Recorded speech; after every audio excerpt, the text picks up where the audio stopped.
क्यों? पुराना वाला ज्ञान आसान होता है। सुबह उठो, मंदिर जाओ, मूर्ति है, नहलाओ धुलाओ, माथा टेको, भोग लगाओ, श्रृंगार करो, वापस आ जाओ। ये ज्ञान बहुत आसानी समझ में आ जाता है। या जाओ किसी नदी के किनारे, वहां पे नदी को माथा टेको, आरती गाओ और 2 डुबकियां लगा के घर को आ जाओ, हो गई मुक्ति। कितना आसान है, कितनी जल्दी समझ में आ गया। या कोई परिक्रमा करना हो, किसी पहाड़ की परिक्रमा कर दी, या वृंदावन में परिक्रमा करने चले गए, नर्मदा नदी की परिक्रमा करते हैं लोग, ये भी समझ में आ जाता है कि हाँ इसकी परिक्रमा करेंगे हमारे पुण्य बन जाएंगे, हमारी मुक्ति हो जाएगी, हमें भगवान मिल जाएगा। जो भी कहानी किससे बताए गए हैं उस पर विश्वास करके हम लोग कर लेते हैं। ये बहुत आसान है समझना। या फिर घर में कोई रामायण का पाठ कर लिया, कोई गीता का पाठ करवा लिया, या कोई और कोई भजन करवा लिया, भजन संध्या हो गई, या कोई कथावाचक कोई आ गया, कथा सुना के चला गया। ये भी समझ में आता है कि बहुत आसान है, आए बैठे घंटा 2 घंटा पूरी श्रद्धा से माथा टेका, चलो जी हो गया काम। ये ज्ञान बहुत आसान है, इसलिए जल्दी समझ में आ जाता है। बिल्कुल उस तरह जैसे छोटे छोटे बच्चों को A for apple, B for bat, C for cat, D for dog बड़े आराम से समझ में आ जाता है। आप जैसे ही बोलोगे बच्चों सुनाओ ABCD, वो शुरू हो जाएगा। बहुत आसान है और मुझे नहीं लगता कि कोई फेल भी होता होगा नर्सरी में। ABCD लिखनी है, 26 अक्षर लिखने हैं, लिख के पास हो गए। तो ये ज्ञान जो है बहुत आसान है, ये घर घर में पहुंचा हुआ ज्ञान है। आपको हर घर में ABCD वाले बच्चे मिल जाएंगे। लेकिन अगर कोई कहे कि PhD का ज्ञान घर घर में मिल जाए, तो आप यही देख लेना। आप एक बार शुरू हो जाना, हर घर में दरवाजा खटखटाना है आपने और ये पूछना है कि क्या यहाँ पर कोई PhD किया हुआ आदमी है या कोई बच्ची है। आपको खुद समझ में आ जाएगा कि 100 मकान देखने के बाद, 200 मकान देखने के बाद, 500 मकान देखने के बाद कोई 1-2 बंदा मिलता है जिसने PhD की हुई है। या कोई डॉक्टर है, या कोई इंजीनियर है। डॉक्टर भी घर घर में नहीं है, इंजीनियर भी घर घर में नहीं है। यानी कि जिनकी गिनती कम होती जा रही है वो हाई लेवल ज्ञान है, और जो घर घर में ABCD वाले बैठे हुए हैं ये लो लेवल ज्ञान है। बस इसी प्रकार जो लो लेवल ज्ञान होता तो वो भी ज्ञान है, लेकिन वो घर घर में होता है। हर घर में आपको पूजा पाठ वाले मिल जाएंगे, हर घर में आपको ये कथाओं वाले मिल जाएंगे, हर घर में आपको गंगा जमुना स्नान वाले मिल जाएंगे, लेकिन आपको ढूंढने पर भी कोई आत्मज्ञानी नहीं मिलेगा। क्योंकि ये ज्ञान इतने ऊंचे लेवल का ज्ञान होता है कि किसी को समझ में ही नहीं आता कि ये ज्ञान है कि क्या है। ये तो हमारे जीवन को बिल्कुल खाली कर दिया इसने, इस ज्ञान ने। क्योंकि बाकी जितना भी ज्ञान है वो आपको पूरे दिन भर आपको बिजी रखेगा। यानी कोई पूजा है तो आप 2-2, 4-4, 5-5 घंटे उसी में व्यस्त हो। कोई व्रत है पूरे दिन उसी में व्यस्त हो। कोई यात्रा है पूरा दिन उसी में लगे हुए हो। यानी सारा कुछ आपके जीवन में ऐसा लगेगा जैसे बहुत बड़ी जिम्मेदारी पड़ गई है। अरे पंडित जी ने ये 50 चीजें मंगाई हैं, कैसे लेके आऊं, कहां से लेके आऊं, क्या करूं क्या नहीं करूं, ये सब आपके दिमाग में एकदम ऐसा घुस गया है कि आपको लगेगा कि बस यही है सब कुछ। और आत्मज्ञान क्या है? ये सबको झाड़ू मारने वाला ज्ञान है। यानी आपको पूरे जीवन में एक बार भी पूजा नहीं करनी पड़ेगी। आपको अपने पूरे जीवन में एक बार भी मंदिर नहीं जाना पड़ेगा। अगर मुसलमान है तो मस्जिद नहीं जाना पड़ेगा, सिख है तो गुरुद्वारे नहीं जाना पड़ेगा, ईसाई है तो चर्च नहीं जाना पड़ेगा। यानी हर प्रकार के ज्ञान का सफाया हो जाएगा और आपके जीवन में क्या आ जाएगा? आत्मज्ञान। आत्मज्ञान, आत्मा का नाम सुना होगा आप लोगों ने, सबने सुना है ना। अपनी अपनी आत्मा लेके आए आप लोग साथ में, घर तो नहीं छूट गई किसी की, सब लाए हो ना, लाए तो हो साथ में, लेकिन इसके बारे में जानते नहीं हो। क्या आप आत्मा को जानते हो? क्या आपने कभी महसूस किया है कि आत्मा हमारे साथ है? क्या आप बता सकते हो कि आत्मा कैसी होती है? क्या आप ये बता सकते हो कि आत्मा का रंग रूप क्या है? क्या आपको पता है कि आत्मा कितनी देर हमारे साथ रहती है? जब आपको आत्मा के बारे में कुछ नहीं पता है तो समझ लो कि आपको कुछ भी ज्ञान नहीं है इस जीवन में, कुछ भी। और अगर आपको आत्मा का ज्ञान हो जाता है तो समझ लो कि अब कोई ज्ञान ऐसा शेष भी नहीं बचा जो आपको चाहिए। यानी फुल एंड फाइनल आपका ज्ञान वाला कोटा भर जाएगा। अगर आपको आत्मज्ञान हो गया तो जैसा कि गीता में समझाया कृष्ण जी ने कि हे अर्जुन, जो अपनी आत्मा में रमण करते हैं, जो अपनी आत्मा में तृप्त हैं, तृप्त का मतलब होता है उसके बाद कुछ नहीं चाहिए, तृप्ति मिल जाना, सेटिस्फैक्शन।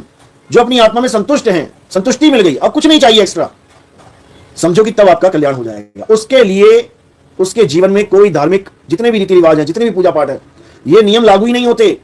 यानी उसको किसी भी मंदिर में जाके पूजा करने की जरूरत नहीं है, उसको किसी भी मस्जिद में जाके नमाज पढ़ने की जरूरत नहीं है, उसको किसी गुरुद्वारे चर्च में जाके कोई पूजा पाठ करने की जरूरत नहीं है। सारा ज्ञान उसको घर बैठे मिल जाएगा। इसी को आत्मज्ञान कहते हैं। आत्मज्ञान, आत्मज्ञान का मतलब होता है जहां पर भी आत्म शब्द जुड़ जाए, किस कहीं पर भी, वो आपके ऊपर इशारा करता है। जैसे आप जब अपनी कथा लिखते हो, किसी और की कथा लिखोगे तो क्या कहने में आएगा कि ये किसी और की कथा लिखी गई है। लेकिन जब आप अपनी आत्मकथा लिखोगे, आत्मकथा, तो किसकी कथा लिखोगे? खुद की। यानी कथा में अगर आत्म जुड़ जाए तो वो कथा आपके ऊपर हो जाएगी। हत्या में अगर आत्म जुड़ जाए, किसी ने कहा कि 4 बंदों की हत्या हो गई, या ऐसा कोई बोले कि किसी ने हत्या कर दी, तो समझ में आता है कि किसी ने किसी दूसरे की हत्या की होगी। लेकिन अगर कोई ये कहता है कि वहां पर आत्महत्या कर ली किसी ने, तो इसका मतलब क्या हुआ कि उसने किसी और को नहीं मारा, उसने खुद को मार लिया। यानी आत्म शब्द जुड़ते ही सारा मामला किस पे फिट हो गया? खुद पे, खुद पे फिट हो गया। इसी प्रकार अगर कोई कहे कि आत्म निर्भर हो जाना है, तो इसका मतलब सारा मामला किस पे फिट हो गया? खुद पे। आत्मनिर्भर यानी मुझे किसी और पे निर्भर नहीं रहना है, मुझे खुद पे निर्भर हो जाना है। इसी प्रकार आत्म रक्षा, जैसी आत्म जुड़ गया, वो रक्षा किसकी होगी? अब खुद की। यानी किसी की रक्षा करने की जरूरत नहीं है, बस अपनी रक्षा करो, हो गई आत्म रक्षा। इसी प्रकार आत्म ज्ञान का मतलब होता है तुम्हें किसी और का ज्ञान नहीं चाहिए, तुम्हें नहीं चाहिए। कि कौन है राम जी, कौन है कृष्ण जी, कौन है हनुमान जी, तुम्हें नहीं चाहिए। कौन है कबीर जी, कौन है नानक जी, कौन है रविदास जी, तुम्हें यह ज्ञान नहीं चाहिए। तुम्हें कौन सा ज्ञान चाहिए? खुद का ज्ञान। लेकिन खुद तुम्हें हम इतने ज्ञानी हैं ही नहीं। तुम्हें खुद का ज्ञान चाहिए। वो ज्ञान जो आप कह रही हो कि हम इतने ज्ञानी नहीं है, वही बताने के लिए ये लोग आए थे। नानक जी आए, रविदास जी आए, कबीर साहब आए। कृष्ण जी की गीता पढ़ोगे, उसमें भी आत्मा के बारे में बहुत कुछ बता रखा है कि हे अर्जुन, आत्मा अजन्मा है, आत्मा नित्य है, आत्मा शाश्वत है, आत्मा अचल है, अडोल है, आत्मा पुरातन है, ये आत्मा ही सत्य सनातन है। ये सारा बता रखा है। हमें समझा रहे हैं वो कि आत्मा क्या है, लेकिन हम आत्मा को छोड़ के किसकी पूजा करने लग गए? जो बता रहा था। एक आदमी आया, उसने कहा गड्ढा खोदो, नीचे पानी है, पानी पियोगे तो तुम्हारी तृप्ति हो जाएगी। गड्ढा नहीं खोदा, जो बताने आया था उसका मंदिर बना दिया। उसको पूज रहे हैं, और जो वो बता रहा है कि आत्मा को जानो, उस आत्मा को हमने डस्टबिन में फेंक दिया है। यानी वो हमारे लिए यूजलेस है। सुबह से लेकर शाम तक कितनी बार आप आत्मा का जिक्र करते हो? कितनी बार सोचते हो आत्मा के बारे में? एक बार भी नहीं। Not even a single time, एक बार भी नहीं। और कितनी बार तुम भगवानों के बारे में सोचते हो? राम जी की मूर्ति लगी है, पूजा करनी है, घंटी बजानी है, भोग लगाना है, ये करना है, वो करना है, मंदिर जाना है, मस्जिद जाना है, गुरुद्वारा जाना है, चर्च जाना है। हर चीज का ध्यान तुम्हारे अंदर है, हर चीज के बारे में तुम सोच रहे हो, लेकिन तुम आत्मा के बारे में एक बार भी नहीं सोच रहे हो। और कृष्ण जी वहां आत्मा के बारे में बता रहे हैं, हे अर्जुन, इस आत्मा को ना तो शस्त्र काट सकता है, ना अग्नि जला सकती है, ना वायु सुखा सकती है, ना जल भिगो सकता है। किसके बारे में बता रहे हैं? आत्मा के बारे में। क्या जरूरत है आत्मा के बारे में बताने के लिए? अगर आत्मा को हमने कुछ करना ही नहीं है तो, अगर आत्मा को हमने पाना ही नहीं है, आत्मा को हमने जानना ही नहीं है, तो क्यों सारा युद्ध उसके बीच में, युद्ध के बीच में खड़े होके वो आत्मा आत्मा कर रहे हैं? भाई कर तो वो सही रहे हैं, लेकिन हम लोग नहीं समझ पा रहे कि वो आखिर क्यों कर रहे हैं। ये तो कृष्ण जी हैं जो कर रहे हैं, या कबीर साहब भी यही कर रहे हैं? बिल्कुल यही बोल रहे हैं वो भी। वो कह रहे हैं, जल में मीन प्यासी, मोहे देखत यावे हांसी, आत्मज्ञान बिना नर भटके, कभी काबा कभी काशी। यानी कि हे इंसान, तू किसी भी भगवान की पूजा कर ले, तू किसी भी अल्लाह की पूजा कर ले, तू किसी भी वाहिगुरु गॉड की पूजा कर ले, जब तक तू अपने आप को नहीं जानेगा, तब तक तुझे अल्लाह वाहिगुरु गॉड मिलने वाला नहीं है। बिल्कुल सिंपल सा। तो अपने आप को कैसे जाने गुरुजी? अपने आप को जानने के लिए तो बताया जा रहा है, सत्संग किया जा रहा है। अपने आप को जाना कब जा सकता है? जैसे तुम्हें निशाना लगाना है। अर्जुन को निशाना लगाना था चिड़िया की आंख में।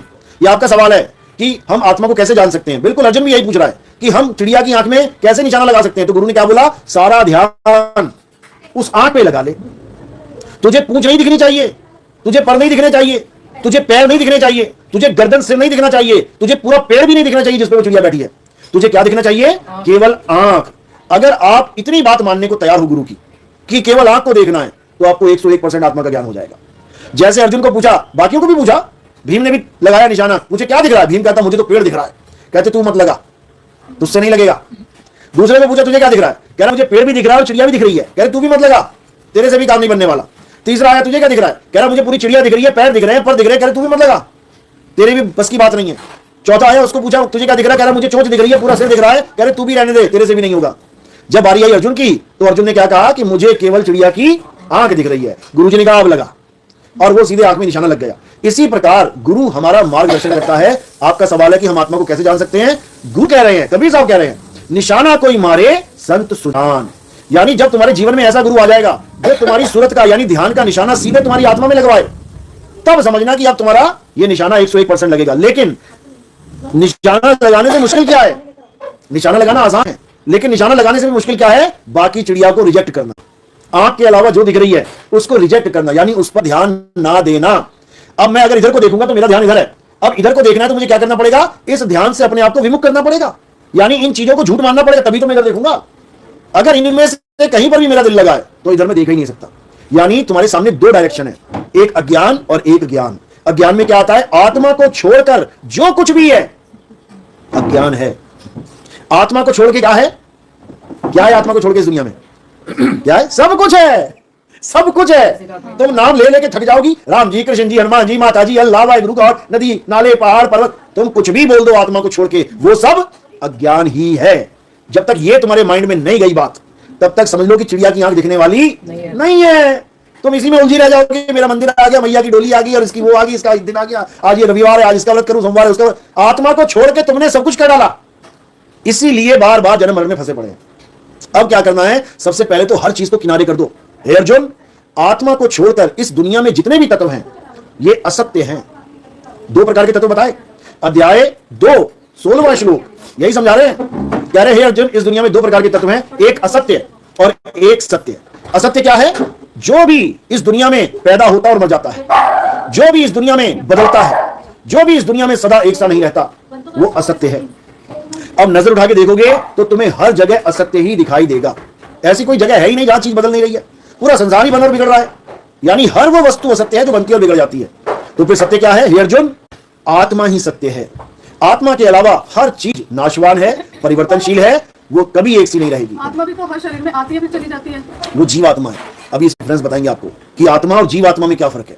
अभी गीता के आधार से समझाएंगे आपको। जहां जहां पर भी आत्मा शब्द बोला जाता है, केवल आत्मा, तो हम किस आत्मा की बात कर रहे हैं? जो अडोल है, अचल है, स्थिर है, वो हिलती नहीं है। वो ऐसा नहीं है कि आज अभी यहां दिल्ली बैठी है, कल को मुंबई पहुंच गई। जो आज दिल्ली बैठी है और कल को मुंबई पहुंच जाएगी, वो कौन सी आत्मा है? जीवात्मा। वो जीवात्मा है। एक शरीर छोड़ के दूसरे शरीर में जा रही है, वो जीवात्मा है। सुख और दुख को भोग रही है, वो जीवात्मा है। माया जाल में फंसी है, वो जीवात्मा है। अपने आप को शरीर मान रही है, मैं आदमी, मैं औरत, मैं बच्चा, मैं बूढ़ा, मैं जवान। ये कौन सी आत्मा है? जीवात्मा। इसीलिए इसको जीव बोला गया है। जीव का मतलब है, संतों की भाषा में जीव क्या है? जीव एक अज्ञानी आत्मा को कहते हैं। भटक रहे हैं बेचारे, कोई यहां भटक रहा है, कोई वहां भटक रहा है। और जो अचल आत्मा है, उसको संतों की भाषा में परम आत्मा कहते हैं। यानी उसको कोई भटका नहीं सकता। वो परम पिता परमात्मा है। वो अचल अडोल अबोल परमात्मा है। वो जीवात्मा की तरह नहीं है, आज यहां और कल वहां। इसी को कबीर साहब ने भी बोला। गीता में कहा इसके बारे में? अध्याय 2 24वां श्लोक अगर आप पढ़ोगे तो आपको अचल आत्मा के बारे में समझाया गया है। हे अर्जुन, ये आत्मा अछेद्य है, अशोष्य है, अदाह है। अछेद्य मतलब जिसमें छेद नहीं कर सकते हम। आप कितने तीर मार लो, आप कितनी गोलियां चला दो, मिसाइलें फेंक दो, आत्मा में छेद नहीं हो सकता। शरीर में हो जाएगा। कृष्ण जी के शरीर में हो गया, पैर में तीर लगा तो छेद हो गया, पैर में खून निकला, जहर था तीर में, देह त्याग करना पड़ा, देह खत्म हो गई। तो जो अछेद्य है, अशोष्य है, उसको कोई सुखा नहीं सकता, उसको कोई गीला नहीं कर सकता। अदाह, उसको कोई दाह संस्कार नहीं, जला नहीं सकता। वो आत्मा अडोल है, अचल है, यानी वो चलती नहीं है, उसको कोई हिला नहीं सकता। वो एक जगह स्थिर है, सदा सदा स्थिर रहने वाली है। वो आती और जाती नहीं है। वो आत्मा ही सत्य सनातन है। हमारा धर्म क्या है? सत्य सनातन धर्म। कब है? जब हम जीवात्मा की पूजा छोड़ के अचल आत्मा की पूजा करने लग जाते हैं। और जीवात्मा की भी पूजा छोड़ो, कौन कर रहा है जीवात्मा की पूजा? अरे पत्थरों की पूजा चल रही है। जो पत्थर इंसान बना के, मूर्ति बना के, नाक कान हाथ बना के, ऑर्डर पे, तुम ऑर्डर दो सीधे कि एक भगवान बनाना है जी, वो कहेगा कौन सा भगवान बनाना है? आप कहोगे जी राम जी बना दो, कृष्ण जी बना दो, वो कहेगा कितने हाथ रखने हैं, पैर रखने हैं, आप बताओगे? क्योंकि कृष्ण जी की कई मूर्तियां ऐसी हैं जैसे विराट रूप, उसमें कई सिर हैं, तो ऑर्डर देके बनाना पड़ेगा कि कौन सा वाला चाहिए। हनुमान जी, पंचमुखी हनुमान जी भी हैं, एक मुखी हनुमान जी भी हैं। सच्चाई तो ये भी है ना कि हैं ये भी। बिल्कुल हैं। अभी बताएंगे आपको कि होते हुए भी नहीं है। अभी बताएंगे आपको कि होते हुए भी कैसे नहीं है। आप शंकर जी की मूर्ति बनवाओगे, वो पूछेंगे आपसे कितने हाथ रखने हैं, क्योंकि 2 आदमी है शंकर जी के, 4 वाले भी हैं, और भी है। नटराज वाले देख लो, जिसमें वो नृत्य कर रहे हैं, उसमें कई हाथ है, दुर्गा माता की तरह। यानी तुम्हें भगवान का ऑर्डर देना पड़ रहा है बनवाने के लिए। और जो बना रहा है, सोचो बनाने वाला बड़ा है कि बनने वाला? बनाने वाला बड़ा है, तो भगवान से बड़ा तो वही हो गया जो बना रहा है। समझ लो, यानी तुम जो बना रहे हो, बनवा रहे हो, ये भगवान नहीं है। ये क्या है? उसकी एक प्रतिमा है। और किसकी? शरीर की। शंकर जी का शरीर ऐसा था तो मैंने भी ऐसा बना दिया, राम जी का शरीर ऐसा था मैंने भी ऐसा बना दिया। यानी तुमने शरीर की नकल कर दी। शरीर पहले भी ऐसा नहीं है, क्योंकि शरीर बनता और बिगड़ता है, शरीर पल पल बदलता है। आप देखोगे शंकर जी की छोटी सी बच्चे वाली मूर्ति भी है, जो सो रहे हैं, एक जगह देखा जाता है, केदारनाथ में लगा हुआ है वो पोस्टर। आप शंकर जी की बड़ी फोटो भी देखोगे जो पार्वती के साथ है। आप उनके पिता वाली भी फोटो देखोगे, 2 बच्चे भी साथ में, कार्तिकेय और गणेश। तो यानी एक ही शरीर की अलग अलग अवस्थाओं का ज्ञान भी दिया जा रहा है। यानी वो शरीर बदल रहा है। और गीता क्या कहती है कि जो बदल रहा है वो असत्य है, माया है। ये काया ही माया है। लोग कहते हैं ना माया का त्याग करो, माया, ये काया का त्याग करो बोला जा रहा है। माया केवल पैसा नहीं है, पैसा तो इस काया के लिए कमा रहे हो। ये काया ना हो तो बताओ पैसा क्या करोगे तुम? असली माया काया ही है, इसका त्याग करना है हमने। यानी इस काया को कैसे त्यागे कि दोबारा हमारे पल्ले ना पड़ जाए, ऐसे त्याग करना है इसका। तो आपने जो सवाल किया कि हाँ ये हैं तभी तो भगवान बनाए जा रहे हैं, ये होते हुए भी नहीं है। कैसे? वाणी क्या कह रही है? वाणी कह रही है कि उमा कहूं मैं अनुभव अपना, और सत हरि भजन जगत सब सपना। यह वाणी इसीलिए बोली गई है क्योंकि भगवान होता हुआ भी नहीं है। अगर इस वाणी को आपने समझ लिया तो। आपने कल सपना देखा रात में, आपको 5 करोड़ की लॉटरी लग गई। आपने सपना देखा, आप सपने में खुश हुए, आप गिनने भी लग गए नोट, बहुत खुश। लेकिन जैसे ही सपना टूटा, अब कहां गए वो 5 करोड़ रुपया? अब कहां गया वो नोट जो तुम गिन रही थी? थे, क्योंकि तुमने देखे हैं, तुम गिन रही थी, लेकिन होते हुए भी नहीं है। क्यों? क्योंकि सपना था, झूठ था। थे तभी तो गिन रही थी, खुश भी थी, लेकिन होते हुए भी नहीं था, तभी तो तुम्हारे पास नहीं है। इसी प्रकार ये पूरा जगत होता हुआ भी नहीं है। ये जो तुम्हें दिख रहा है, मेरी बेटी, मेरा भाई, मेरे दादा, मेरा चाचा, मेरी मां, मेरा बाप, ये होते हुए भी तुम्हारे नहीं है। केवल इस सपने में तुम्हें अपने लग रहे हैं। वो सपना और ये सपना देखने में 2 हैं। क्यों? क्योंकि वो रात में दिखाई देता है, ये दिन में। रात वाले को तुमने रिजेक्ट मार दिया अपने जीवन से कि रात वाला जो सपना होता है वो सच नहीं है। तुम्हें बैठा दिया तुम्हारे दिमाग में किसने? तुम्हारे घर वालों ने, या तुमने जिससे भी हुआ वो क्या कह रहा है? सपना सपना होता है, छोड़ दे उसको। और इस जीवन को सत्य मान बैठे कि ये मेरा पति है तो मेरा ही पति है, ये मेरा बच्चा है तो मेरा ही बच्चा है। सपने में क्या से क्या हो जाता है पता भी नहीं लगता। शादी किसी और के साथ होती है, सपने में देखते देखते दूल्हा चेंज हो जाता है, उठ के बताते हैं अरे मेरी शादी उसके साथ हो रही थी, जब मैंने गौर से देखा वो कोई और था। ऐसा भी हो जाता है, आया कोई और मिलने, देखते देखते शक्लें बदल जाएंगी, बहुत कुछ हो जाता है सपने में। यानी सपने में माया इतनी प्रबल है कि वो खुद से कुछ उसी वक्त कर सकती है। लेकिन ये जो जगत है, यहां पर अगर मैंने गिलास पानी ये रख दिया है ना और इसको नहीं पिया तो सुबह भी ये ऐसा ही मिलेगा। इसलिए हमें लगता है कि ये सच है, ये फूल यहां पड़े हैं, ये सुबह भी यहीं मिलेंगे तुम्हें। इसलिए लगता है देखो जहां मैंने सामान रखा था वहीं है, ये सपना नहीं हो सकता। इसी चक्कर में हम फंस जाते हैं। ये भी एक सपना ही है। ये कब टूटेगा? जब शरीर छूटेगा, तब टूटेगा ये सपना। ये थोड़ा लंबा सपना है, 10 साल का, 20 साल का, 50 साल का, 100 साल का, 120 साल का। और इस सपने का जो फॉर्मूला है वो बिल्कुल अलग है, उस वाले सपने से बिल्कुल अलग है। इस वाले सपने में हर चीज इतनी रियल दिखाई देती है कि जो चीज तुमने जहां रख दी, अगर तुमने सोने का हार अटैची में रख दिया और 20 साल तुमने नहीं खोला तो वही मिलेगा। और रात वाला सपना रोज बदल जाएगा। आज सपने में तुम्हें 50 करोड़ की लॉटरी लग गई, तुम राजे बने हुए हो, कल को तुम भिखारी बन गए, सपने में भटक रहे हो। आज तुम इतने ताकतवर हो कि शेर भी आ गए तो कुत्ते की तरह पीट रहे हो, कल को तुम्हारे पीछे कॉकरोच पड़ गए तो कॉकरोच के आगे भाग रहे हो सपने में।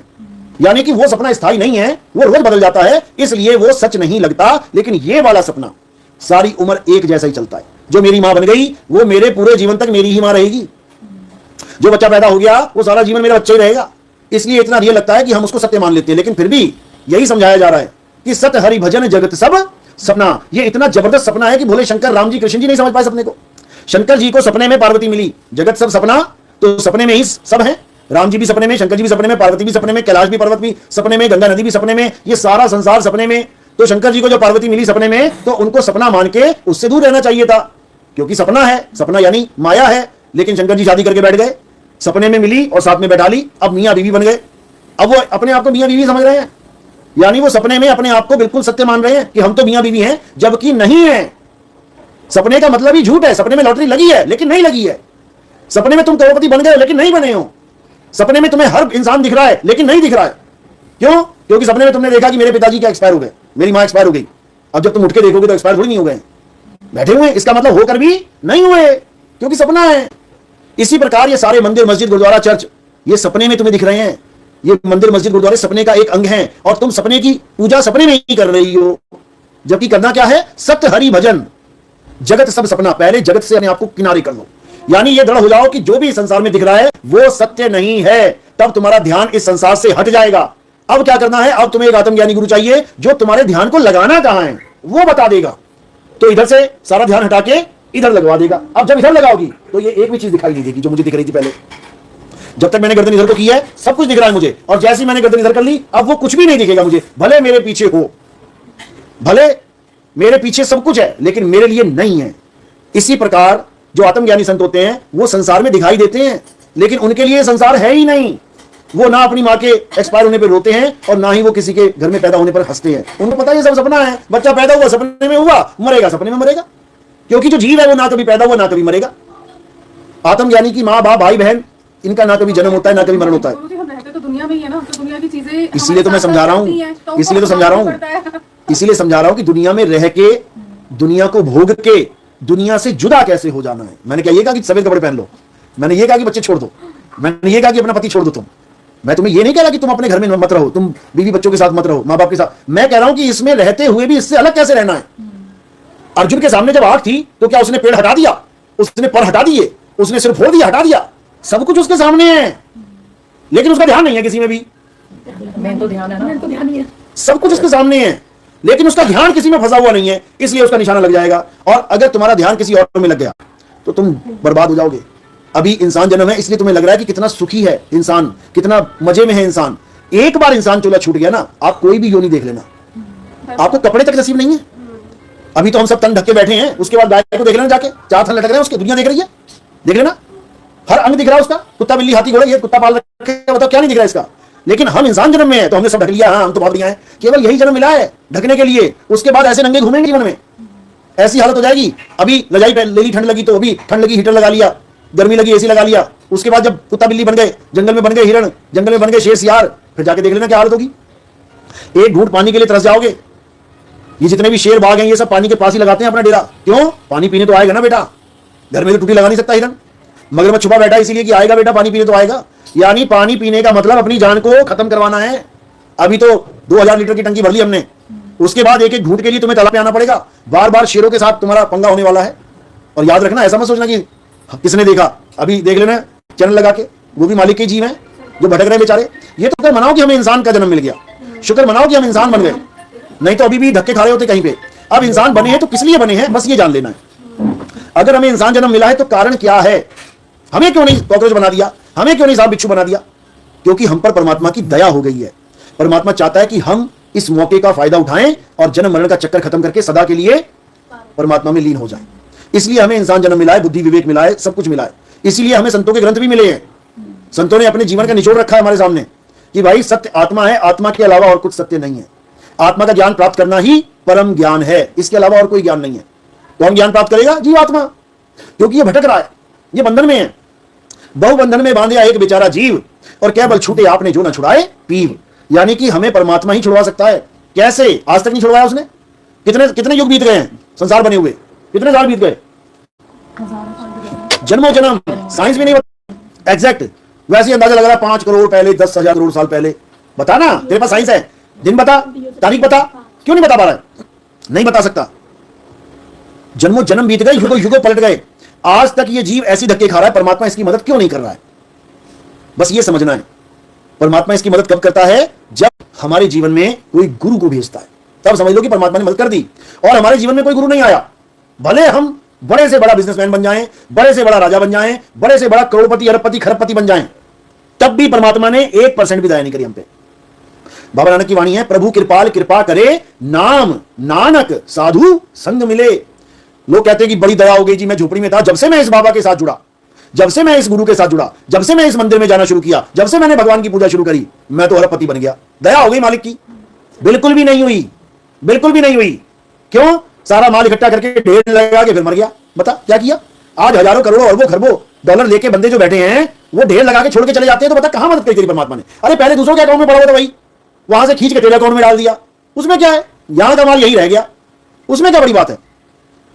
परमात्मा की दया तब होगी जब इन सब चीजों से तू निवृत्त हो जाएगा, जब इस संसार सागर से निकल जाएगा। यहां ढेर लगा के फिर मर के किसी भिखारी का पैदा हो गया, अब अपनी महल के आगे भीख मांगने आया, भैया पैसा दे दो, महाराज जी पैसा दे दो। खुद का महल खुद ही बनाया, खुद ही छोड़ के माया ने भुला भी दिया और भिखारी बन के सामने खड़ा है। ये माया का खेल है भाई। तो क्या करना है? इस माया से कैसे निकलना है, बस ये जानना है। और निकलने का साधन भी आपके पास है। अपना माया से निकलने का जो इंतजाम है वो साथ लेके घूम रहे हो तुम। समझो, तुम साथ में लेके घूम रहे हो वो हीरा जिसको तुम ढूंढ रहे हो। जब हिरण भागता जंगल में, कस्तूरी की खुशबू ना हुआ तो कस्तूरी कहां है? नाभि में। और जिसको ढूंढ रहा है साथ में लेके घूम रहा है। इसी प्रकार संतों ने क्या बोला? भीखा भूखा कोई नहीं, सबकी गठड़ी लाल, और गांठ खोल देखा नहीं, ताते भया कंगाल। यानी जिसको तुम ढूंढ रहे हो, मुसलमान अल्लाह को ढूंढ रहे हैं, हिंदू राम को ढूंढ रहा है, सिख वाहिगुरु को ढूंढ रहा है, और ईसाई गॉड को ढूंढ रहा है। और जिसको वो ढूंढ रहा है वो साथ लेके घूम रहा है। कहते हैं बगल में छोरा और गांव में ढिंडोरा, ऐसे नहीं बोल दिए ये कहावतें, ये इसी के आधार पर बोली गई हैं। कहते हैं ये तो सिर पे पैर रख के भागा। बताओ, सिर पे पैर रख के भी कोई भाग सकता है? ये कहावतें क्यों बोली गई हैं? ये इसीलिए बोली गई है, जब आपको मूल ज्ञान समझ में आएगा तब आपको समझ में आएगा कि सिर पे पैर रख के भागने को कहते क्या है, ये कैसे भागा जाता है। सिर पे पैर रखने का भागने का मतलब होता है कि अब वो किसी के हाथ नहीं आने वाला। कहते हैं वो तो ऐसा भागा, सिर पे पैर रख के भागा, सरपट दौड़ा, ये ऐसे ही बोला जाता है। ये सब कोड लगे हुए हैं वाणियों में, ये सब हमारे संतों ने इशारे कर रखे हैं। तो ये सब चीजें तब समझ में आती हैं जब हमारे जीवन में गुरु आ जाते हैं, आत्मज्ञानी गुरु, वो राधे राधे कराने वाले नहीं। जब हमारे जीवन को बर्बाद करना होता है तो काल भगवान ऐसे गुरुओं को भेज देता है कि अब तुम्हें राधे राधे करवाएगा, तुम्हारा जीवन बर्बाद कराएगा। अब तुमसे अल्लाह अल्लाह जपवाएगा, तुम्हारा जीवन बर्बाद कराएगा। तुमसे वाहिगुरु वाहिगुरु करवाएगा, तुम्हारा जीवन बर्बाद करवाएगा। तुमसे गॉड गॉड रटवाएगा, जीवन बर्बाद करवाएगा। यानी नाम जपने से जीवन बर्बाद हो जाता है। 600 साल पहले बाबा नानक बोल गए, राम राम करता सब जग फिरे, राम ना पाया जाए। बताओ, उस वक्त ये वाणी बोली जब बच्चा बच्चा राम राम जपता था। आज तो कुछ भी नहीं जपते। 600 साल पहले बच्चा बच्चा राम राम जपता था, तब बाबा नानक ने ये बात बोली कि राम राम करता जग फिरे और राम ना पाया जाए। सारी उम्र बीत जाएगी तेरी राम राम करते, तुझे राम मिलने वाला नहीं है। तो कैसे मिलेगा? जब राम राम जपना छोड़ दोगे। क्योंकि अगर पानी पीना है तो ये गलतफहमी दिल से निकाल दो कि पानी पानी जपना पड़ेगा। पानी जप के कभी पानी मिल जाएगा क्या? जप के देख लेना पूरी रात, 10-15 मिनट बाद तुम खुद ही कहने लग जाओगी, अरे भैया कोई पानी पिला दो, गला सूख गया। पानी का नाम लेकर भी गला सूख जाएगा। रट लेना 10 मिनट, पानी पानी पानी पानी पानी, 10 मिनट तक रट लेना बिना रुके। पानी पानी बोलकर भी तुम्हारा गला सूख जाएगा, पानी पीना पड़ जाएगा।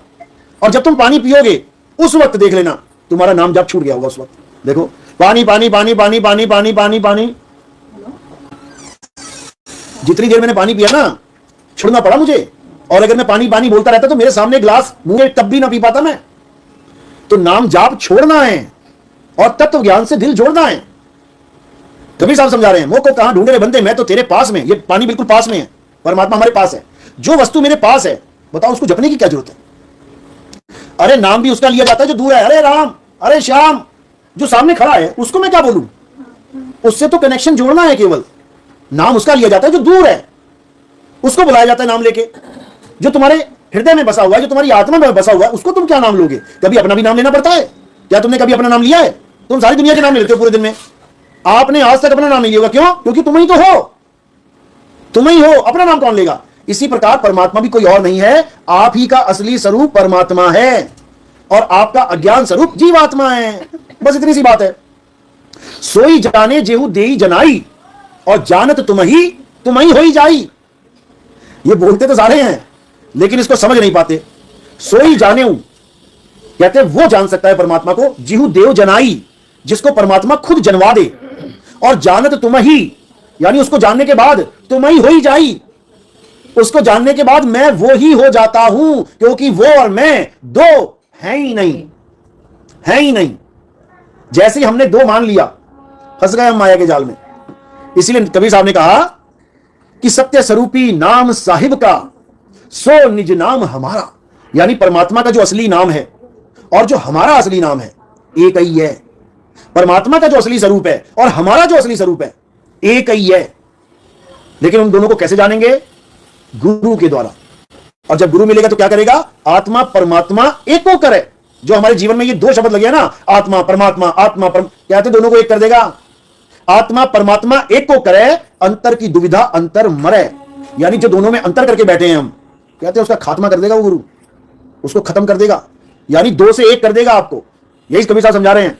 क्या कह रहे हैं? अब तो जाए चढ़े सिंहासन, मिले हैं सारंग पानी, और राम कबीरा एक भय है, कोई ना सके पहचानी। यानी वो ऐसा कर देगा हमें कि हम और वो दो रह ही नहीं सकते। गंगा नदी और समुद्र में जो फर्क है वो कब खत्म होता है? जब नदी, गंगा नदी समुद्र में जाके गिर जाती है। जब समुद्र में गिर गई, अब बताओ उसको गंगा कौन कहेगा? अब समुद्र में गिरने के बाद वो समुद्र ही हो गई, यानी दो का भाव खत्म हो गया, अब वो एक ही एक है। तो हमने क्या करना है? हमने अब उसको जानना है जिसको हमने आज तक नहीं जाना। किसको? अपने आत्म स्वरूप को। हमने राम जी को जान लिया, श्याम जी को जान लिया, हनुमान जी को जान लिया, माता दुर्गा को जान लिया, अल्लाह वाहिगुरु गौर सबके नाम जान लिए, लेकिन खुद के नाम को नहीं जान पाए।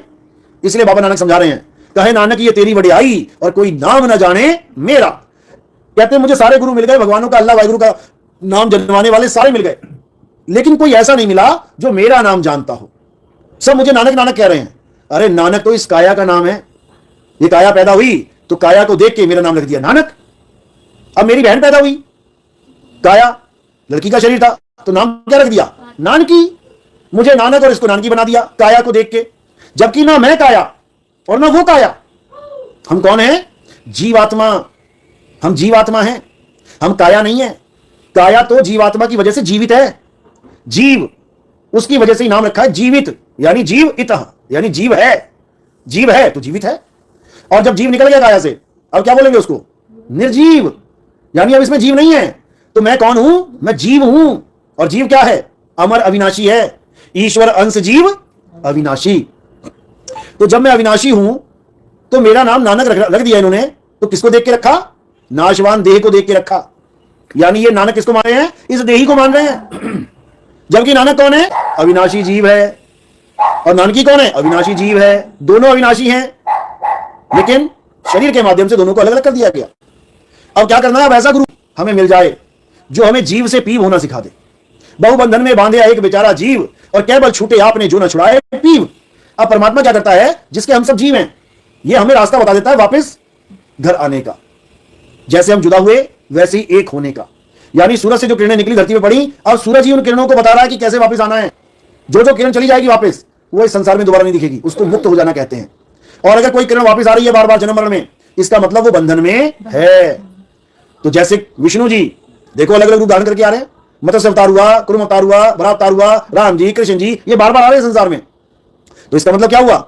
इसका मतलब बंधन में हैं, आ रहे तभी तो आ रहे हैं, निर्बंध नहीं है। निर्बंध कौन है? जो कभी वापस आए ही ना, जो सदा सदा के लिए मुक्त हो जाए, उसको कहते हैं निर्बंध। ब्रह्मा विष्णु महेश भी निर्बंध नहीं है। कारण क्या है? क्योंकि इस संसार का सारा काम उनको मिला हुआ है। ब्रह्मा जी सृष्टि को पैदा करते हैं, विष्णु जी सृष्टि को चलाते हैं, शंकर जी सृष्टि का संहार करते हैं। तीनों हो रहा है ना, बच्चे पैदा भी हो रहे हैं, इसका मतलब ब्रह्मा जी एक्टिवेट है। बच्चे पल भी रहे हैं, इसका मतलब विष्णु जी एक्टिवेट है। और बच्चे मर भी रहे हैं, इसका मतलब शंकर जी भी एक्टिवेट है। यानी तीनों अपना काम कर रहे हैं, इसका मतलब तीनों में से एक भी फ्री नहीं है। अपना अपना काम कर रहे हैं, इसका मतलब तीनों काम कर रहे हैं, मुक्त नहीं है। इन तीनों में से एक भी मुक्त हो जाए, ब्रह्मा जी मुक्त हो गए तो इस दुनिया में कभी बच्चे पैदा नहीं होंगे। विष्णु जी मुक्त हो जाए, भूखमरी फैल जाएगी, एक भी बच्चे को खाना नहीं मिलेगा। शंकर जी मुक्त हो जाए, एक भी बच्चा मरेगा नहीं, संसार के देवता है वो। तो ये तीनों भी मुक्त नहीं हो सकते। लेकिन इन तीनों को काम किसने दिया है, किसने ये काम सौंपा है, उसको कोई नहीं जानता। इतना तो सब जानते हैं कि ब्रह्मा जी पैदा करते हैं, विष्णु जी पालन करते हैं, शंकर जी संहार। अरे करते क्यों हैं, कौन करवा रहा है, ये कोई नहीं जानता। इसीलिए सब इनको भगवान मान के पूज लेते हैं। अब इनको कौन ये सब काम करवाता है? इनका पिता, जिसका नाम है अलख निरंजन। अब ये अलख निरंजन क्या है? जिस दिन अलख निरंजन की कहानी समझ में आ जाएगी, उस दिन तुम्हें पता लग जाएगा कि हम इस दुनिया में सुखी हैं कि महादुखी हैं। चाहे तुम सोने के बेड पे, लाखों करोड़ों के गद्दे पे, अरबों रुपए का चादर कंबल लेके भी लेटे हो ना, तब भी तुम्हारे सिर पे फांसी का फंदा लटका हुआ है। जो तुम्हें लग रहा है कि मैं सुखी हूं, मैं सुखी हूं, मैं अमीर हो गया, मैं सुखी हो गया, जिस दिन तुम्हें पता लग गया ना कि तुम्हारे साथ क्या होने वाला है, हालत खराब हो जाएगी। ये सारा सुख दुख में बदल जाएगा। ये सारा सुख क्यों दुख में नहीं बदल रहा है? क्योंकि तुम अपनी मौत को भूले बैठे हो। अगर तुम्हें तुम्हारी मौत दिखा दी जाए कि तुम्हारी मौत ऐसे होगी, भाई साहब एक पल का भी चैन नहीं मिलेगा आपको कि बाप रे बाप ऐसे मरूंगा मैं। बड़े से बड़े भगत जब उनके एक्सीडेंट होते हैं ना, जा रहे हैं केदारनाथ, अगर केदारनाथ वालों को एक बार भी वीडियो दिखा दी जाती ना कि तुम्हारे साथ ये होने वाला है, तुम्हें एक भी भगत न दिखाई देता वहां पे। अगर किसी यात्रा पे जा रही बस पलट जाएगी, लोग मरेंगे, दिखा दिया जाए ना हादसा कि ये होने वाला है तुम्हारे साथ, भगवान होगा, सब भूल जाएंगे लोग और घर में बैठ के कहेंगे हाँ यार घर में भी भगवान है। अगर तुम्हें दिखा दिया जाता कि जो आज कहते हैं 140 साल के बाद ये कुंभ का मेला लगा है, अगर तुम्हें दिखा दिया जाता कि ऐसी भगदड़ होगी, इतने लोग मर जाएंगे, ऐसा तुम्हारा आता पता ना होता कभी कि तुम वहां चली भी जाओ। समझे? ये इसलिए क्योंकि तुम अपनी मौत को भूले बैठे हो। और संत कहते तू अपनी मौत को याद कर, तू मरने वाला है। जब तक याद नहीं करेगा अपनी मौत को, जब तक ये सुख दुख में बदलने वाला नहीं है। अब लोग कहते हैं अरे यार क्यों दुख में बदले अपने जीवन को, अरे आएगी तो देखी जाएगी। जब आती है ना फिर हालत खराब हो जाती है। फिर कोई कहे ना अरे आएगी देखी जाएगी, कितना बोलता था, अब देख लेना एक बार अच्छे से। अब देखा नहीं जाएगा, अब भागेगा, मैं बच्चू, मुझे बचा लो, मुझे बचा लो, कुछ करो मेरा। यही बचाने के लिए, यही करवाने के लिए संत आते हैं कि इससे पहले कि ऐसी दर्दनाक हालत हो जाए तू संभाल ले अपने आप को। क्या करना है? आत्मज्ञान में आ जाना है। आत्मज्ञान का मतलब क्या है? कि तुम अपने आप को शरीर मानना बंद कर दो, तुम अपने आप को आत्मा करके जान लो। जब तुम आत्मा हो गए तो बताओ कब मरोगे? आत्मा कब मर जाती है? कितने सालों बाद? मरती नहीं है। आत्मज्ञान में आने का यही फायदा है कि उसके बाद तुम्हारी मौत नाम की जो चीज है ना खत्म हो जाती है। तो इंसान मरेगा ही नहीं मरेगा, नहीं मरेगा, नहीं मरेगा, क्योंकि वो अमर हो गया ना। आप कब तक मरोगे? जब तक तुम्हारे दिमाग में आपकी डेट ऑफ बर्थ फिक्स है। क्या डेट ऑफ बर्थ है आपकी? याद है ना? बस याद है ना तो पक्का मरोगे, क्योंकि आपने मान लिया कि मैं इस दिन को पैदा हुई हूं। अगर आपने मान लिया कि मैं पैदा हुई हूं, पक्का मरोगी, कोई बचाने वाला नहीं इस दुनिया में। और अगर तुमने ये जान लिया कि मैं कभी पैदा ही नहीं हुई, तो तुम्हें मारने वाला नहीं कोई दुनिया में। हम आत्मा है, आत्मा का मतलब ही अमर है। आत्मा कभी मरती ही नहीं है, तो मरेगा कौन? शरीर तुम्हें हुई नहीं, शरीर तुम्हें हुई नहीं। सच्चाई तो यही है ना कि शरीर में ही तो आए हैं हम। शरीर में आए हैं, शरीर में आए। आप कार में आई हो, अब कार का एक्सीडेंट हो गया, तुम्हारा थोड़ी नहीं हुआ, तुम्हारा एक्सीडेंट नहीं हुआ। कार मरेगी, तुम नहीं मरोगे। तो कैसे कहेंगे कि ड्राइवर मर गया? एक ऐसी कार में आप आई हो जो कार तो नाशवान है लेकिन आप अविनाशी हो, तो कैसे कहेंगे कार एक्सीडेंट हो गया? बोल सकते हैं। कार टूट गई, फूट गई बोल सकते हैं। कार जल गई, भस्म हो गई बोल सकते हैं। ड्राइवर नहीं मरेगा कभी। लेकिन आप अपने आप को कार मान बैठी। ये कार है तुम्हारी, इस कार के 2 हाथ हैं, इस कार के 2 पैर हैं, इस कार की 2 आंखें, एक नाक है, सिर है, सब कुछ है, लेकिन वो तुम नहीं हो। अब बताओ कैसे मरोगी? आंख मरेगी, कान मरेगा, बाल मरेंगे, खाल मरेगी, हड्डी मांस मरेगा, पूरा शरीर मर जाएगा, लेकिन तुम नहीं मरोगी। कब? जब तुम अपने आप को जान जाओगी कि मैं एक ड्राइवर हूं। अभी तो हम ये भी नहीं जान पा रहे कि मैं ड्राइवर हूं। आपने सुबह नाश्ता किया, क्या खाया था आपने? याद है? अभी कुछ खाया? यहां पे क्या खाया था? पकोड़े। बस यही अज्ञान है कि तुमने पकोड़े खाए। तुम ड्राइवर हो, तुमने जाते जाते पेट्रोल डलवा लिया, तुमने 10 लीटर पेट्रोल डाली टंकी में। अब तुम क्या क्या कहोगी जाके? आज मैंने दोपहर में 10 लीटर तेल पिया था, बोलोगी कभी? आज मैंने पेट्रोल पिया 10 लीटर, ड्राइवर बोलेगा कभी? क्या कहेगा? मैं गाड़ी में डलवा के आया हूं, क्योंकि वो जान रहा है कि मैं अलग हूं और मेरी गाड़ी अलग है। लेकिन यहां पर ड्राइवर ही गाड़ी समझ बैठा अपने आप को। मैं लड़का हूं, मैं लड़का हूं, यानी ड्राइवर कह रहा है मैं गाड़ी हूं, मैं गाड़ी हूं, मैं लड़की हूं, मैं गाड़ी हूं। बस इतना समझना है। यानी तोता अलग है, पिंजरा अलग है। जो दिख रहा है वो पिंजरा है और जो बोल रहा है वो तोता है। मां अपनी बेटी से बोली बेटी कैसी है, मां मैं ठीक हूं, यानी तोता तोते से बात कर रहा है, लेकिन पिंजरा हिल रहा है। ये पिंजरे के जो मुंह है ना, ये हिलता है। जब पिंजरे का मुंह हिलता है तो ऐसा लगता है कि पिंजरा ही बोल रहा है, जबकि बोलने वाला कौन है? ये जीव बोल रहा है। पिंजरा नहीं बोल सकता, जीव बोलता है। कैसे बोलता है? वायु के द्वारा। बांसुरी बोलती है ना, क्या आवाज निकलती है? 7 सुर निकलते हैं, किसके द्वारा? वायु के द्वारा। ये देखो, इससे शब्द बन रहे हैं सारे। ये सांस ले रही हो तुम, इस वायु से शब्द बन रहे हैं तुम्हारे गले में एक वॉइस बॉक्स लगा हुआ है। आदमी की और औरत की आवाज इसलिए अलग अलग होती है क्योंकि वॉइस बॉक्स पतला है, वॉइस बॉक्स मोटा है। एक स्पीकर इतना बड़ा है और एक स्पीकर इतना सा है, तो आवाज एक सी होगी, अलग अलग होगी। इसलिए औरतों की आवाज अलग होती है, आदमियों की आवाज अलग होती है, समझो। लेकिन आवाज स्पीकर की नहीं है, जो बोल रहा है स्पीकर में उसकी आवाज है, यानी जीव ही बोलता है वायु के द्वारा, समझे। तो बोलनहार कोई और है और बोल किसी और के द्वारा निकल रहे हैं। तो काया को कभी नहीं सोचना है कि मैं काया हूं, हम आत्मा है। बीच में एक कड़ी और जुड़ी है, उसको मन कहते हैं। तन, आत्मा और मन। अब ये मन क्या है? ये जीव से ताकत लेता है, ये जीव से ताकत लेता है और ये कुछ भी बोल देता है। जैसे कोई भगत है, उसके मुंह से गाली निकल गई, अब उसको बाकी पूछ रहे, अरे गाली कैसे निकाली तुमने? अरे यार मन में गाली आ गई, मैं रोक नहीं पाया, निकल गई।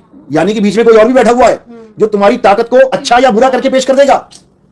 ये कौन है? मन। इसीलिए इसको वक्ता बोल दिया संतों ने। संतो तन खोजा मन पाया, मन ही श्रोता मन ही वक्ता मन ही निरंजन राया। यानी इस जीव की ताकत लेके ये मन अच्छे और बुरे काम कर रहा है। ताकत किससे मिल रही है? जीव से। और जीव कहां से ताकत ले रहा है? आत्मा से। वो आत्मा से ताकत, यानी कड़ी बार कड़ी एक लाइन जुड़ी हुई है और कहां पे आके अंत हो जाता है उसका? काया पे। तो क्या लग रहा है कि सब कुछ काया ही कर रही है, अच्छा भी काया कर रही है, बुरा भी काया कर रही है। जबकि कर क्या रहा है? मन कर रहा है, मन कर रहा है अच्छा और बुरा। और मन को भी कौन आगे पावर दे रहा है? जीव, जो अपने आप को भूला पड़ा है और मन के चले चल रहा है। इसलिए साहिब कह रहे हैं मन जाता है तो जाने दे, तू थाम के राख शरीर और उतरा पड़ा कमान से क्या कर सके तीर। यहां पर कबीर साहब मन और जीव की बात कर रहे हैं। तू मन जाता है तो जाने दे, तू थाम के राख शरीर। किसको बोल रहे हैं? जीव आत्मा को, कि तू शरीर को पकड़ के रख, शरीर ना चला जाए। शरीर चला गया तो कर्म बन जाएगा।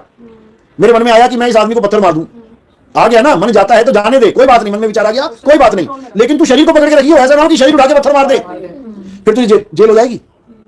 इसलिए इस चीजों को समझना पड़ेगा। लेकिन कब समझ में आएगा? जब तुम्हारे जीवन में गुरु आ जाएगा। तो क्या करना है? हमारे सत्संग आपने हैं यूट्यूब चैनल कहत कबीर सुनो भाई साधो, या फिर ये स्टेटस पे लगाते रहते होंगे, कुछ ना कुछ भेजते रहते होंगे।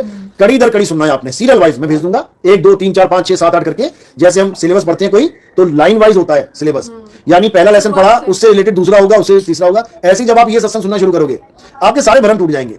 जो आपका मोह संसार से जुड़ गया है, संसार का मतलब संसार, संसार का मतलब जो कुछ संसार में है वो संसार ही है।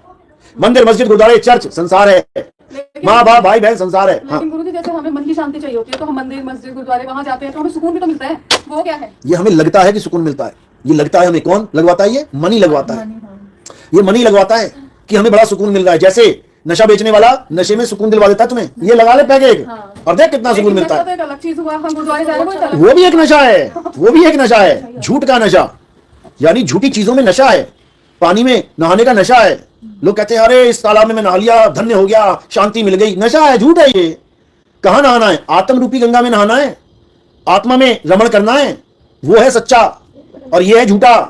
तो झूठ में मन रमता है, मन तुम्हें झूठ में संतुष्ट करवा देगा, कहीं सच ना मिल जाए इसे, क्योंकि सच मिल गया तो मन का खेल खत्म। ज्ञान तो गुरु जी हमें वहां भी मिलता है गुरुद्वारे। बिल्कुल मिलता है, मैंने ये थोड़ी नहीं कहा कि ज्ञान नहीं है। हाँ। ज्ञान मिलता है लेकिन सत्य ज्ञान नहीं मिलता। अच्छा। सत्य ज्ञान क्या है? आत्मा ही सत्य है। अगर गुरुद्वारे में यह बताया जाए कि बेटा ये आत्मा है और ये संसार है, तुमने आत्मा में रमण करना है, तो गुरुद्वारे में परफेक्ट ज्ञान मिल रहा है। लेकिन गुरुद्वारे में क्या मिल रहा है? आरतियां गा लो, अरदासें कर लो, भोग लगवा लो, वाणियां सुन लो, गुरु ग्रंथ साहब को पढ़ लो, गुरु ग्रंथ साहब को समझो, अच्छी बात है। वाणी में ही तो होता है सब कुछ। वाणी में सब कुछ है, लेकिन कौन सी वाणी में? 2 प्रकार की वाणियां हैं। एक वाणी वो है जो लिखी जाती है और एक वाणी है जिसको धुर की वाणी कहते हैं। धुर की वाणी कहते हैं ना, धुर की वाणी आई जिन सगली चिंत मिटाई। जो धुर की वाणी है वो लिखी नहीं जा सकती, वो लिखने में नहीं आती है, अलेख है, वो बोलने में नहीं आती, अबोल है। बाबा नानक क्या बोल रहे वाणी में? अखा आवाजो वेखना बिन कन्नी सुनना, हत्था पैरा आवाजो चलना बिन हत्थी करना, जीबा आवाजो बोलना यूं जीवित मरना, और नानक हुकुम बचान तो जा खस में मिलना। कह रहे हैं कि ऐसी वाणी को पकड़ो, ऐसा गुरु पकड़ो जो अखा